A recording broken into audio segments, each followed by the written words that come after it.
خوتي المغاربة، حياكم الله أينما كنتم. اليوم غادي نتكلموا على القفة الرمضانية اللي كدير لنا ضجة بالشارع المغربي كل سنة.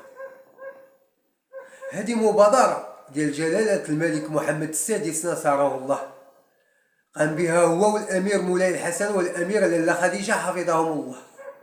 وهذه المبادرة كيقوموا بها كل سنة، والمغاربة الحمد لله معروفين بالكرم ديالهم، والكرم ديال جلالة الملك ما يقدرش الشعب المغربي يرفضه.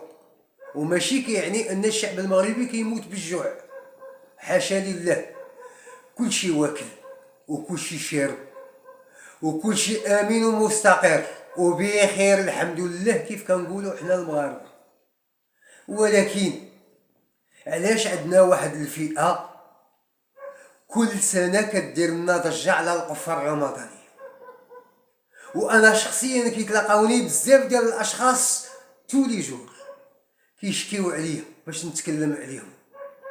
تصوروا اخوتي المغاربه، ناس عندهم خيرهم وعندهم خميرهم، كاين اللي عنده 20 هكتار وكاين اللي عنده 30 هكتار وعندهم السكن وعندهم الخيرات، وحتى هو واقف امام جماعه الحوافات اقليم سيدي قاسم وكيغوت ومنوض الفوضى وباغي يستافد حتى هو يدي القفه الرمضانيه.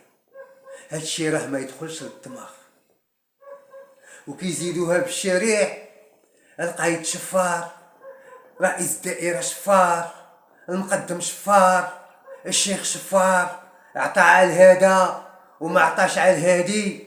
تصوروا حنا كنتواجدوا بواحد الجماعة كلشي لاباس عليه، كلشي بخيرو كلشي بخميرو، ولكن فيهم واحد الديفو، موالفين السعية.